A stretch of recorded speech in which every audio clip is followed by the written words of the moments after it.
بسم الله الرحمن الرحيم حميم والكتاب المبين إنا أنزلناه في ليلة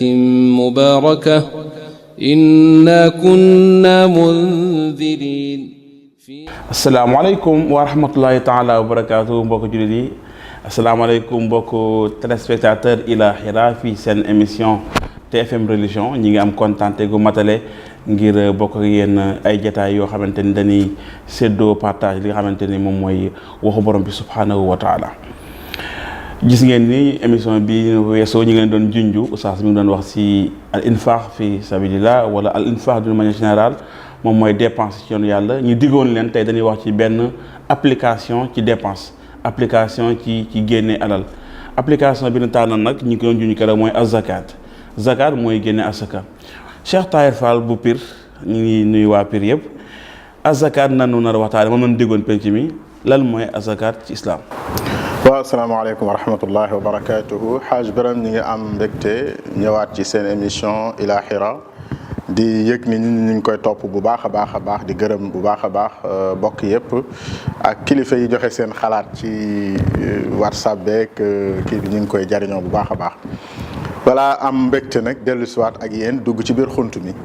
àggale li nga xam ne dañ koo diggee woon def naa ni tey thème bi duñu yàgg ci tànn ko nag tànn nañ ko ba noppi mooy àggale la rek ci liñ doon wax maanaam azaka ñu waxtaane ko azaka nag waxtaane ko mooy waxtaane benn ci ponki lislaam bi maanaam benn waxtaane lislaam la rek benn ci ponki lislaam waaye du tee nag bu ñu ko dee waxtaane danañu xoolaat suñu société ñun fan lañ toll ci azaka ak yan jafe-jafe lañ am ci appliqué ko ak doxalin wi lan lañ ci waroon a defaraat war ko gën a joyante ba mu gën a tege ci ni ko lislaam tege woon ak ni ko suñu borom bëgg. macha allah tey dañuy wax dañuy jël benn ponk islam benn keno mooy pilier xam ngeen ni ñëpp xam ngeen ni équilibre pour dara am ko foog la koy tee lépp tee ko. bu neen islam ala xamsin ñi ñëpp jàng nañu ñi nga xamante ni mooy BAB wala yi gën a ndaw ci islam ce qui est terre à terre que islam ñi ngi ko taxawale ci juróomi ponk islam moo choisir ponkam yi asaka bokk ci sa choix boobu lan lay signifier. waaw choix bi li muy signifier lu bare la lu rëy la dafay wane ban gisin lan la yàlla séentu ci jullit ñi ci jaamam yi ko gëm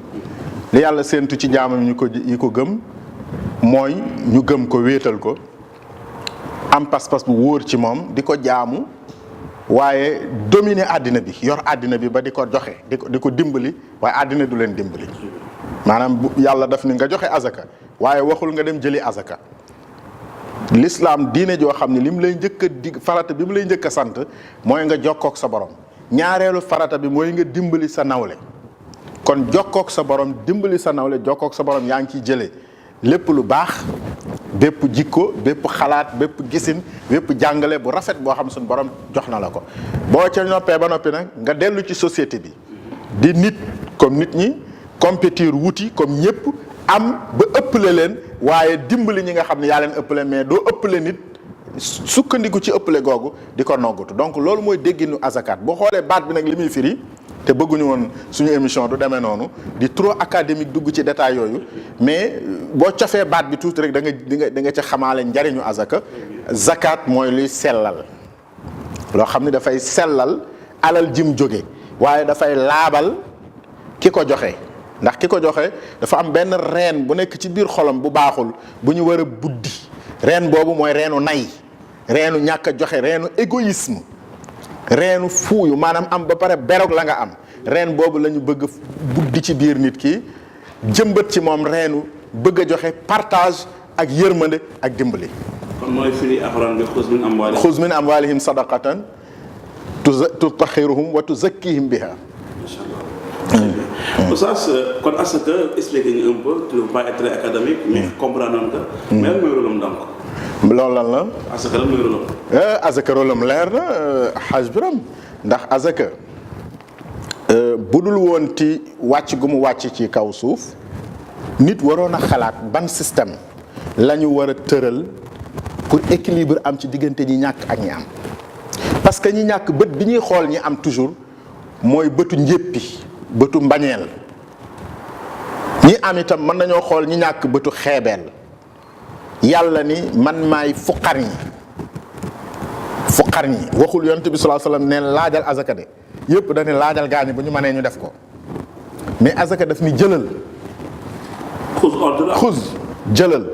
xuz dafa am doole,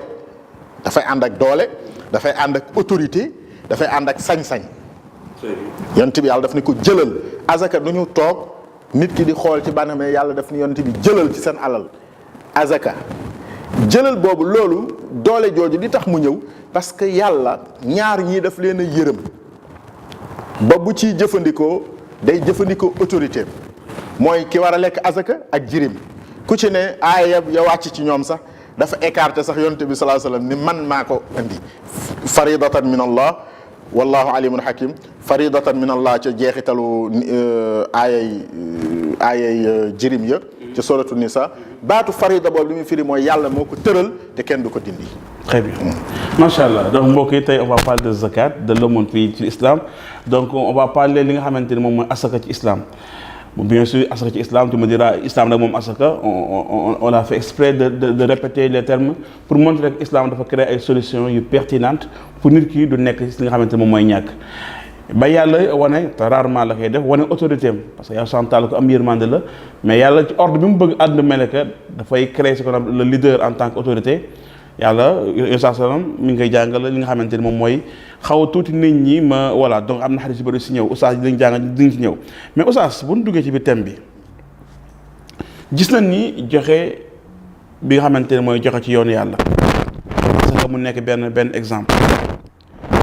lan lay signifier maanaam nit ki bu nangoo joxe asaka loolu lan lay màndarga. waaw nit ki bu nangoo joxe asaka dafay màndargaa ni gëm na yàlla. ndax gëm yàlla dafa am yu koy màndargaal ci comportement wu nit ki du kàddu yu ñuy wax wala lu ñuy mbubb mu ñuy sol wala incarnation lu ñuy incarné waaye acte la jëf ju ñuy jëf la ci biir société bi pour wane ci firndeel te yàlla ni ma ko gëm naa la jëf jooju nag lu mu gën a jafe te ëpp njariñ ci société bi mu gën a firnde xóotu wala sori ngëmug waa ji ci moom. azaka alal la laal te alal nag dafa sori ci xolu doomu aadama nit dafa bëgg alal yàlla moo ko binde noonu ndax alal mooy tënk ak dundam yépp li muy sol alal la li muy lekk alal la fi mu dëkk alal la soxnaam lépp daf koy doxale ci alal kon nag su bëggee àddina nécessairement dafa war a bëgg alal parce que alal moo koy jàppale ci àddina alal moomu nga xam ne nag moo sori ci xolu nit doomu aadama yàlla ni na nga ci jël dara joxe ko loo xam yaa ko moom liggéey ko mu leew la doom jox ko kii nga xam ni liggéeyu ko waaye am na gàllankoor bu ne ci moom bu newul ci yow am na téq-téq bu ne ci moom bu nekkul ci yow te société amul benn société ci àddina bu amul ku am ay gàllankoor yàlla ni jëlal ci loola rek joxe ko kon fa azaka di balle ci nit mooy ci pas-pasam moo tax suñu borom subhanahu wa taala ci suratu baqara daf ñu wax ni alif lam mim dalika alkitab la rayba fihi hudan lil muttaqin xam nga baatu muttaqina la indi foofu daf ni alquran bii njub la ñeel ñi gëm yàlla ñi ragal yàlla baatu ragal leen yàlla ku dem ci jumaa yi di nga ko dégg ragal leen yàlla ragal leen lan mooy ragal yàlla yàlla ni ragal yàlla nag mooy alladina yuminuuna bil ghaybi wa yuqimuuna as-salata wa mimma razaqnahum yunfiqun pour firil la moom yàlla lan mooy muttaqin mu ni taqwa boobu ñuy wax muy ragal yàlla mooy gëm li la yàlla xibaar te gisoo ko yàlla xibaar nañu àjjana xibaar nañu sawara xibaar nañu dogal xibaar nañu bàmmeel xibaar nañu barzak xibaar nañu munkir nakir xibaar nañu yu bëree bëri yoo xam ni gisuñu ko yooyu yëpp gëm ko mooy yuminuuna bil ghayb bu ñu paree nag ci loolu wa yuqimuuna salaata ñu buum gi dox suñu digg ak yàlla muy julli ñu sàmm ko ba nga xam ni bu doon lu ñuy wax lu ñu mën a tuddee ci langage jamono connexion boobu du dagg toujours ñuy jokkoo ak suñu borom ci julli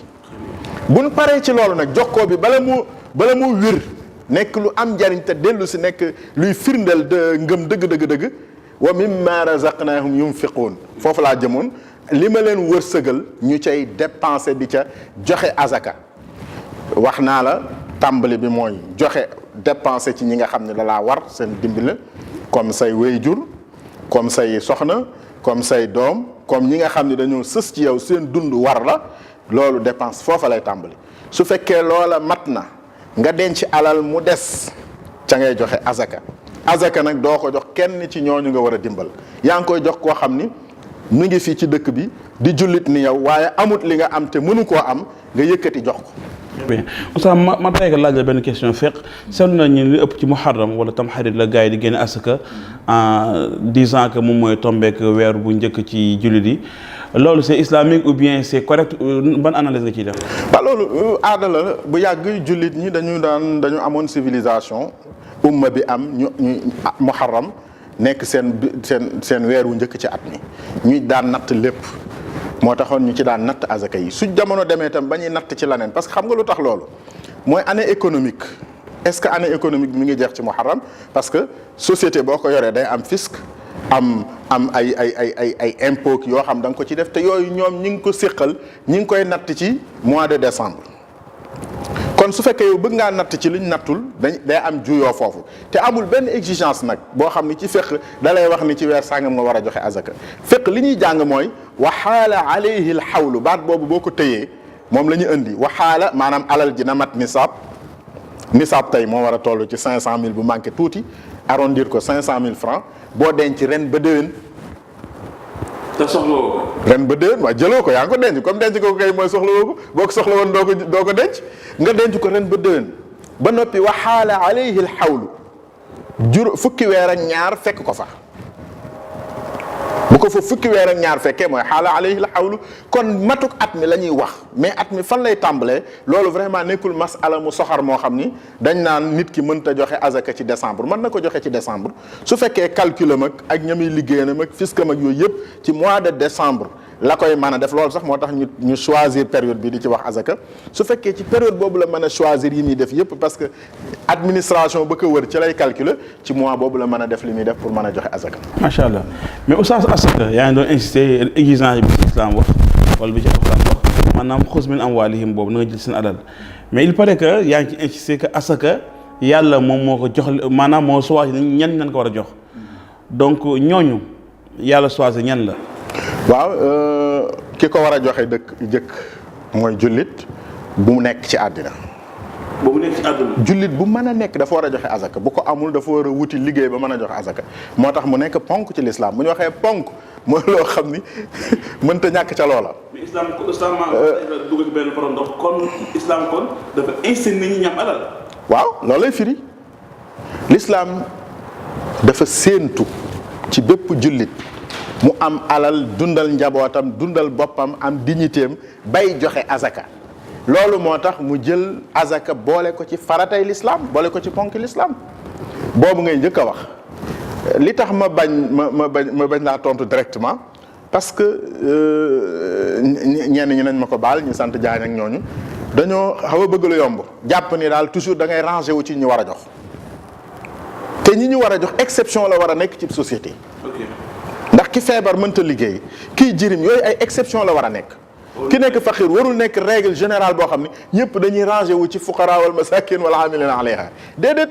mais ñëpp dañu war a rangé wu ci ñi war a joxe azaka jullit bu ne loolu la war a wuti loolu mooy situation naturelle bi bu ñu paree foofu nag ñu xool nag kan la ñu war a jox azaka kan la ñu war a jox azaka yàlla moo ko waxal boppam wax naa la léegi ni dafa am séddale yoo xam ni yàlla tegu ko suñu loos ndax bu ñu ko joxoon mën nañ cee dugal ñun pexe ñaari séddale yooyu ci alquran benn bi mooy miraas dafa commencé yusikumullahu fi awlaadikum lidhakari mithlu hazzil unsayayni bi mu jeexale ni faridatan min allah lii ma wax nag farata la amul ay mustahabaat ak sunna gi dadaamu ji lii nii la demee kenn du ci yokk kenn du ci wàññi. c'est mathématique. waaw man maa koy tëral moo tax xam-xam boobu ñu koy tuddee faraid bu ñu la waxee xam-xamu faraid ilmul faraid mooy ilmu miraas loolu lay firi bii tam yàlla moo séddaleel boppam azaka innama sadaqaatu lil fuqaraai wal masakini wal aamilina alayha waxal banka sa baaraam lil fuqaraai wal masakini wal aamilina alayha wal muallafati qulubihim wa fi riqaabi wal gaarimina wa fi sabilillah wa bni sabil. yaa ngi ci 8 de. waaw 8 faridatan min allah wallahu alimun hakim. 8 la 8 la. macha allah 8 yii la ñu war a jox azaka mooy faqir bi miskin bi mënoon nañ ko toj bu doon émission bi yaatu na pour loolu waaye da nga ci dégg rek ni catégorie ñetti catégorie la koo xam ne dafa ñàkk bëgguma koo toj yépp bu nekk ma firi ko waaye catégorie laa wax ñetti catégorie la koo xam ni dafa amut lu mu dunde wala mu ñàkk goo xam dafa dab jëmmam ba mënta fàggu ba am lu ko gàllankoor ñu war koo génne ci situation ba mu nekk mooy miskin ak faqir ak xaarimin ak riqaab ñooñu daa am situation bu ñu toll ñu war leen caa génne. beneen catégorie bi mooy ki nga xam ne da ciy liggéey dañoo defar benn société benn waqf ci azaka ka nga xam da cay liggéey azaka jooju jël mën nañ ko caa fay mooy wala amilina alayha ki ci des mooy yoonu yàlla li nga xam ne projet la boo xam ne dañ koo tëral mooy fi sabilillah lu mel ni yoonu yàlla jàkka yeeg yi nga xam ni mooy tëral li jullit ñëpp bokk tey doxal seenu dund lëkkale leen loolu ñu dugal ko ñetti catégorie yooyu ci la azaka jëm donc ñooñu ci la azaka war a dem mais nag am na sew-sew foofu kan mooy liggéey ba yóbbu ko fa xam nga yàlla tegul ku ne ku am alal ku ne nga gëstu xam-xam ba ni nga def ba am alal nga def ko ba xam yii man leen koo jox kon borom alal bi am na beneen farata bu ne ci wetam mooy borom xam-xam yi élimaan yi ci fu mu mën a dëkk bu ñu mën a nekk jàkka ju mu mën a ne war nañoo am commission du ay séddalekat du ay nit yuy jël alal di jox ku leen neex mais ay borom xam-xam yuy jàng atte masala yii la suñ jëlee azaka ji recevoir ko xool masala yii ñan lañu war a jox ñan ñoo war a joxe ak ñan lañ ko war a jox su boobaa ci autorité jàkka ak ilimaan mën nañ ko jël joxe ko ñi nga xam ne ñoo ko yeyoo su boobaa waa jàkka ji nañuy recenser di xool ñi nga xam ne bokk nañ ci kuréel bii te ñu war leen a jox di defi enquête di vérifier est-ce que lii ñu déclaré dëgg la wala du dëgg ndax yàlla nag néew la sànne sa alal noonu daf ni alal ji nañ ko joxe mais ñii ñoo ko moom kon nag nañu góorgóorlu ba ñooñu ko moom na dem ci seen loxo ba mu dem ci ñu keneen seen loxo. donc mbokk gis ngeen ni émission bi de sa bëreetul ñu ngi doon wax ci asaka gis ngeen oustaz insisté na ci asaka valeur bi nga xamante ni am na solo ci islam ak rigueur bi nga xamante nit ki war nañ ko jël pour jox ko ñi nga xamante ñoo ko moom mais li gën am solo moom mooy le fait que nekk exception la maanaam ñàkk ci islam exception la islam dafa créé asaka mu nekk solution efficace pour pauvreté du am mais oustaz kon bu fekkente ne solution la kon dafa mel ne contrat la diggante nit ki am di joxe ak boromam subhanahu wa ta'ala loolu lay mel na loolu mooy li am ok li am boo gisee mu nekk ak jaamu yàlla boo gisee mu nekk farata boo gisee mu nekk ponk ci l'islam parce que jëflanteeg yàlla la d'abord ndax yàlla da laa defal may la sant la ci biir la mu la may te loolu mu la may moom man-manam la ak am-amam ak alalam la alal ji yàlla moo ko moom kon nag moo la jox waaye moo la sant ci biir la mu la may kon contrat la diggante nit ki ak boromam waaye contrat la diggante nit ki ak boromam dafa war a susciter lu bari wax naa ni suñu réew yi li ci gën a doy waar mooy ñi am alal bu ñuy joxe fulla ji ñu am ba ñuy wut amuñu ko bu ñuy joxe maanaam boo demee ci ñi am alal seeni société danañ ko teg ci anam goo xam ni ay comptabilité yoon yoo xam ni bala faa daraa génn ci lu set lay génne buy dugg ci lu set lay dugge parce que ci loolu lañ jaar ba am alal ci rigueur boobu rigueur administrative boobu mais suñu demee bay joxe azaka nag duñ jaar ci même rigueur administrative dañ jàpp ne rek da ngay jël alal ji joxe koo ko jox baax na fekk na du noonu gis naa ñoo xam dañuy jël alal jox ko seen benn ndijaay wala seen benn mbokk mu dem ci village bañ dëkk cosaanoo fa def ko ay 5000 5000 10 000 10 000 lii azakay diw la séddale ko ay mbokkam loolu du azaka déedéet azaka ji mbokk mi nga xam ne da nga koo am war koo dundal kooku da nga ko war a dundal ci lu dul azaka. loolu moom par défaut moo ko moom. da nga ko war a dundal ci lu dul azaka sooy dem bay joxe azaka tam mbokk mi mën naa nekk bokk ci kuréel bi mën na cee bañ a bokk. soo demee ba di ko teg ci ay loxo tam du looy teg ci sa loxoy ndijaay wala sa loxoy diw wala da nga ko war a teg ci loxoy borom xam-xam bu tombee nag muy sa kilifa di sa nangam baax na waaye na nga ko teg ci loxoy borom xam-xam boo xam ni dana am na xam-xamu sàmm ñii ñu ko war a jox waaye am maanduk mën leen koo jox war leen koo jox su boobaa loolu bu fekkee defoon nañ ko mënoon nañoo tey ji Sénégal bu ñu doon joxe azaka mënoon nañ cee tabax lu rëy rëy mënoon nañ cee def lu rëy rëy beneen masala bi mooy ki ñuy jox azaka waruñu laa continuer di jox azaka toujours buñ la joxee ren joxaat la déwén war nga déwén ja ca topp war ngaa joxe yow mais bëgg a dund ci ñu la jox azaka toujours tam loolu li muy tekki mooy objectif azaka faussé nañ ko. dans ce cas kon comment on doit gérer la zakat. zakat dañ ko war a gérer xam nga boo gisee alxuraan junj ci biir bi muy tudd ñu azaka junj baatu wala amilina alayha mu indi baatu liggéey waaw ñooy liggéey ci azaka kon alxuraan ubbi na rubrique boobu te dara xewagul ñay liggéey ci azaka alal ja nuñ koy jële buñ ko jëlee fuñ koy def luñ ciy def lan lañ ciy liggéey ak lan ci mënta liggéey buñ ci liggéeyee nan lañ ko mën a joxee ak nan lañ cey def loolu liggéey boobu dañ koy bàyyeeg benn kuréel boo xam ñu ngi leen tuddee wal aamiliina alayha duñ ko simplifier rek ci imaam ak ñaari naayibam ci koñ bi déedéet aamiliina alayha mën naa yaatu mën naa nekk sax dëkk bi yëpp réew mi yëpp am ab ministère comme ni mu amee wisaaratu awqaaf ñuy lijjanti wàllu azaka ñi koy joxe di ko am fuñ koy joxe ñoom ñooñu ñu koy jox ñu xool nan lañ koy distribuer la nga xam ne dafa war a dem directement ca ña ko moom ca saasa ak li nga xam ne dañ ko war a defar dugal ko ci ay yëf ba ñeneen di ko jariñoo ci yeneen anam wala li ñuy toxal yóbbu dëkk sàngam bax ndax gën a lor yooyu yëpp dafa war a am kuréel boo xam ni moo koy gëstu ay expert ci wàllu woowu man koo jariñ man koo def. mais oustaz tout le temps yaa ngi wax gestion zakat bi mais yaa ngi juñu sax waqf bi nga xamante ni wax nga ko mais waqf dafa jege trop ak zakat bu sont des termes techniques islamiques waqf moom mooy lan. waaw waqf baat bu xew la ci suñu réew yi xew na bu yàgg nag ci dëkku arab yi ñu koy tuddee xam ne da ngay gis ñu di sa wisaaratu awqaaf lu yàgg la ci ñoom am nañ ko parce que ñun tout simplement baatu waqf ñi ngi koy def nag ñi ngi koy def ndax bari na ay maam yu gas ay teen ci ay dëkk teen ya kenn moomu ko dañ koy root ñëpp ku ñëw root ku ko bëgg a yàq ñu taxaw ni la doo ko fi yàqe kon ñoom ñëpp ñi ngi sàmm benn alal te kenn du ko donn bu ñuy donn alali maam jooju duñ ci boole teen bi loolu waqf la xañ na forme yi ñu koy defee mooy wute waqf mooy alal joo xam ni da nga koo jël jagale ko yàlla moomale ko yàlla alal joo xam ni da nga koo jël moomale ko yàlla Serigne Mourtada Mbacke yàlla na suñ borom yeesal yërmandeem ak leeram kaaram yooyu bi mu ko defee bu ci ne da cee bind waqfun lillah am na ñoo xam ne waqfu lillah da ca defee ak ñaan la di ko bind ci seen i oto fekk mooy lii kat yàlla moo ko moom alal ji yàlla moo ko moom man du sama alal loolu samay doom di donn waaye dama koo jël jox ko yàlla la cay génn dafay dem ci projet yi nga xam ne yàllaa ko moom muy jàkka muy fu ñuy jànge muy ku ñu war a dimbali muy nangam loolu nag forme boobu li waral nag forme boobu ñu koy def te mu gën mooy nga génne sa alal def ko sa poos di ko jox nit mu jël ko jënd ci ay saako ceeb lekk ci ñaari fan mu jeex bu subaa mu dem xiifiwaat wutiwaat bu ëllëgee nga fekkaat ko ci même situation loolu nekkul lu war a continuer. bonne solution. gënul li gën mooy alal ji buñ ko génnee ñu def ko ci façon boo xam ni yow mii amul woon ab liggéey mën nga cee xëy di ci am salaire masalan boo xam ni da ngay joxe sa njaboot ba mën a génne azaka kaneen man ci noonu kaneen man ci gone gi war a jàng ñu mën ko caa dimbali mu jàng ki nga xam ne dafa toll ci mottali yenn yëfam ñu mën ko caa jàppale ki toll ci tolof-tolof ñu génne ko ci tolof-tolof yooyu ba mu nekk situation normale bay joxe léegi nag pour loolu mën a am il faut alal ju fi nekk ju sax yoo xam day continuer di produire nekk fi soo defaroon tey école bu rëy benn borom alal masalan bu defaroon école bu rëy di ci joxe nangami million par mois baax na waaye borom alal boobu day faatu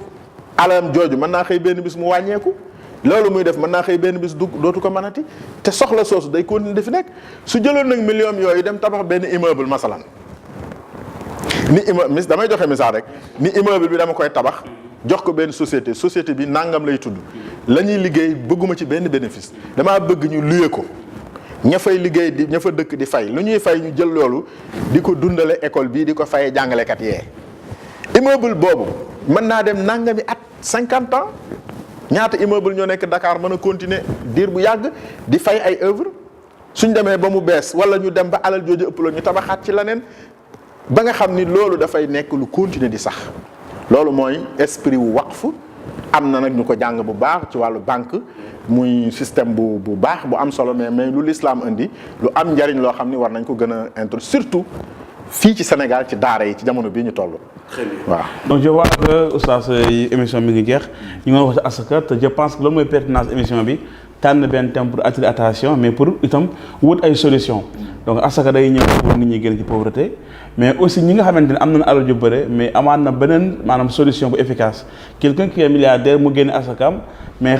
géneen asaka mais xam na ni mën na gën a génne leneen saa jot na benn solution bu islam joxe donc vraiment ça montre islam nu mu sóoree maanaam alal nu mu amee importance ba créé waqf c'est au-delà de zakat mooy farata bi su ngay comprendre la pertinence xuz min amwalihim maanaam loolu c'est le minimum loolu da nga koy jël maintenant li nga xamante ne moo gën am solo nag mooy li des loo ciy def je pense que attiré na suñu attention mooy kenn ku nekk na jéem a maanaam def dara ci dundam ñi am alal surtout jéem leen maanaam rigueur bi ngeen am sa am solo mooy rigueur bi na def ba nekk ay milliardaire defuñu rigueur boobu pour génne alal jooju ci yoonu yàlla et je pense suñ ko doon def dana tax seen alal gën a barkeel mais itam gën a sakkan donc mbokk jullit yi kon seen émission Ila Xira tey asaka la doon jàngale donc asaka nag il ne faut jamais penser que pour ñi am alal la mais asaka solution la boo xamante ni oustaz mi ngi may def benn signe am na lu mu ci bëgg a yokk waaw. benn baat rek laa bëggoon a tënk mooy yàlla bi muy santaane dépenser ci yoon yàlla moo xam asaka la moo xam jëf ju baax la moo xam lu mën a doon yàlla dafa insister ci baatu fii sabilillah maanaam yàlla dafa cadré suñuy jëf néewuñu rek bi muy wax masalul ladina yunfiquna amwalahum fii sabilillah ka masali habbatin waxul nag ñiy joxe sa alal rek ka masali habbatin comme ni Sénégal yi di wax naan ku ma nax d'accord naa ci nangam déedéet bul nangu ku la ci nax na nga boole def lu baax ak muus ci baax maanaam cadré li ngay def ba mu nekk fii sabilillah cadré ko ba mu nekk fii sabilillah la yàlla bëgg moo tax mu lim ñi ñu war a jox azaka su fekkente ni woon da nga koy sànni noonu kum dem baax na kon du la lim ni diw ak diw ko moom kon bi mu la limalee diw ak diw ko moom dafa bëgg nga góorgóorlu ba li ngay def nekk baatu fii sabilillah nga viser ko ba jam ko bu boobaa ci lay njariñ di amee. donc kon fii sabilillah mooy def lépp te yàlla subhanahu wa taala tax seen émission Ila Xira tamit ñu ngi koy def fii sabilillah lépp loo xam ne jub na ci borom sant lu dëng ci mat doomu aadama la asalaamaaleykum wa rahmatullahi taala wa barakaatu. bismillahi rahmani rahim hamim wal kitabil mubin inna anzalnahu fi